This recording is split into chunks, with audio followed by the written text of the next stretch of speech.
करण्यासाठी आमंत्रित करतो.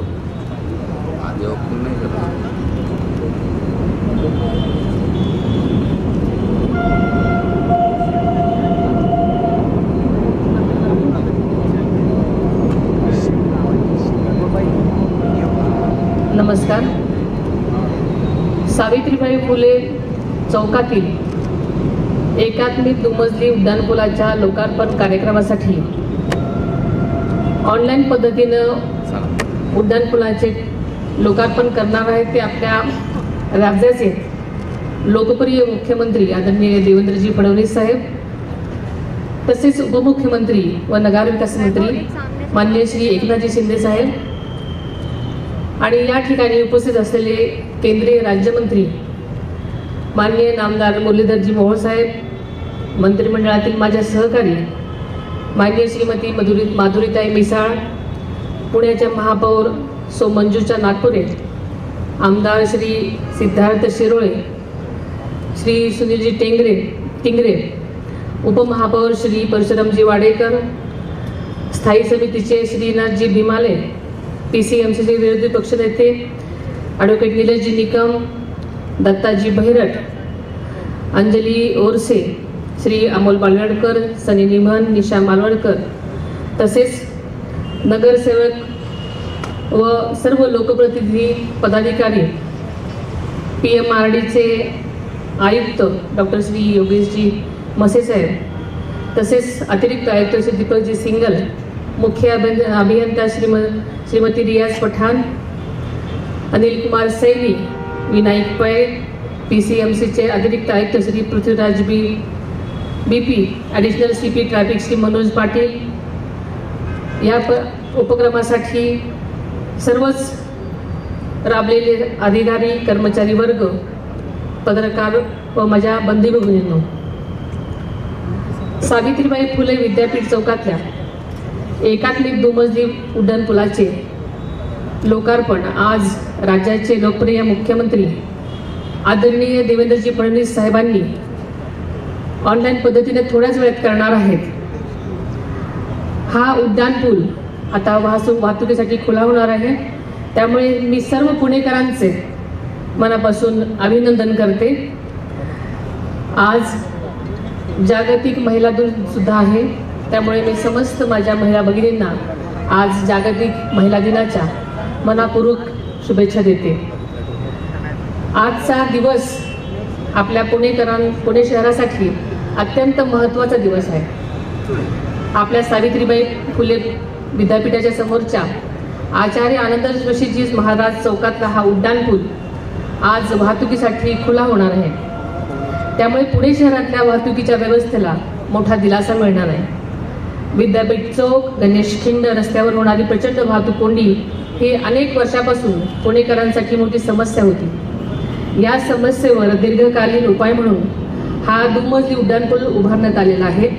या पुलावर वरच्या स्तरावर मेट्रो आणि खालचे रस्ते वाहतुकीसाठी उड्डाणपूल अशी आधुनिक रचना करण्यात आलेली आहे.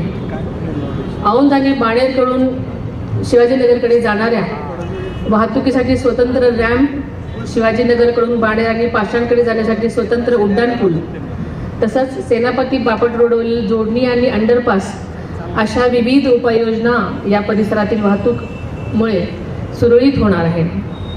या पुलाच्या लोकार्पणाच्या निमित्तानं मला आदरणीय अजितदादांची प्रकर्षण आठवण होत आहे. या ठिकाणी असलेला जुना पूल वाहतुकीच्या दृष्टीने अपुरा आणि तांत्रिकदृष्ट्या अडचणीचा ठरत होता. त्याचा विचार करूनच पूल पाडण्याचा धाडसी निर्णय आदरणीय दादांनी घेतला. त्या ठिकाणी आधुनिक दुमजली उड्डाणपूल उभारण्यासाठी त्यांनी सातत्याने पाठपुरावा कसा केला हे शिरोळे साहेबांनी आणि मोहोळ साहेबांनी आपल्याला सांगितलेलं आहे. या कामासाठी प्रसंगी वाईटपणाही घेतला, मात्र त्यांचा चांगला परिणाम आता पुणेकराला बघायला मिळणार आहे. मला आठवतंय करोनाच्या काळामध्ये जेव्हा सर्वत्र जनजीवन ठप्प झालं होतं, त्या काळात तिथल्या जुन्या पुलाचं पाडकाम आणि नव्या प्रकल्पाची सुरुवात करण्याचा निर्णय आदरणीय अजितदादांनी घेतला. या काळात पुणेकरांना कमीत कमी त्रास व्हावा यासाठी ते सातत्यानं काळजी घेत होते. आदरणीय दादांचे प्रत्येक प्रकल्पावर अत्यंत बारकाईने लक्ष असायचं हे आपल्याला सगळ्याला माहिती आहे. दर 15 दिवसांनी मंत्रालयातून ते विविध प्रकल्पांचा आढावा घेत असत. त्याप्रमाणेच या बैठकीत या पुलाच्या कामाची प्रगतीची सातत्यानं विचार करायचे. पुणे शहरासोबतच हिंजवडी, चाकण या परिसरातील वाढती वाहतूक लक्षात घेऊन रस्ते रुंदीकरण, अतिक्रमण हटवणं आणि वाहतूक सुरळीत करण्यासाठी आवश्यक त्या उपाययोजना करण्याच्या सूचना ते वारंवार देत असतात. त्यांच्या सातत्यपूर्ण पाठपुराव्यामुळे हा प्रकल्प अत्यंत वेगाने पूर्ण झाला. केंद्रीय मंत्री आदरणीय गडकरी साहेबांनी काही दिवसापूर्वीच सांगितलेला एक महत्त्वाचा किस्सा इथं आवर्जून सांगते. पुणे शहरासाठी आवश्यक असलेले अनेक महत्त्वाचे महामार्ग प्रकल्प मंजूर करून घेण्यासाठी आदरणीय दादांनी त्यांच्याकडे सातत्यानं पाठपुरावा केला. पुणे शिरूर, हडपसरी यवत, तळेगाव चाकण शिक्रापूर आणि नाशिक फटाखेड राजगुरुनगर या महत्त्वाच्या कामांना गती त्यामुळे मिळालेली आहे. 2च दिवसापूर्वी आपल्याला सगळ्यांना माहिती आहे की राज्याचा अर्थसंकल्प माननीय मुख्यमंत्री देवेंद्रजी फडणवीस साहेबांनी सादर केला. या अर्थसंकल्पामध्ये राज्यातील पायाभूत सुविधांसाठी 21% वाढ करण्यात आली आहे. त्यामुळे रस्ते, मेट्रो, दळणवळण आणि नागरी सुविधा अधिक वेगाने विकसित होतील याबद्दल मला पूर्ण विश्वास आहे. पुणे जिल्ह्यासाठी हा अर्थसंकल्पामध्ये अनेक महत्त्वपूर्ण घोषणा करण्यात आलेल्या आहेत.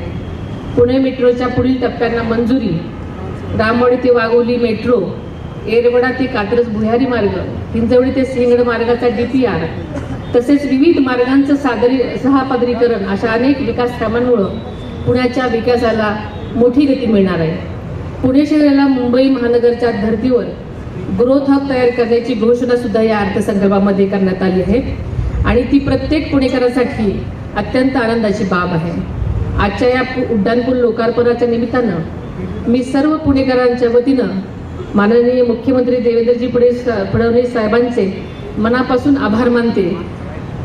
आदरणीय अजितदादांनी पुणे शहर आणि जिल्ह्याच्या विकासासाठी जी स्वप्न पाहिली ती स्वप्न पूर्ण करण्यासाठी आपण सर्वांनीच एकत्र प्रयत्न करूयात. पुणे शहराचा सर्वांगीण विकास आणि पुणेकरांच्या सोयीसाठी दर्जेदार पायाभूत सुविधा निर्माण करणं हेच आपलं ध्येय असेल. सावित्रीबाई फुले विद्यापीठासमोरच्या या चौकातल्या एकात्मिक दुमजली उड्डाणपुलाच्या लोकार्पणाबद्दल सर्व पुणेकरांचं मी मनापासून अभिनंदन करते आणि थांबते. धन्यवाद.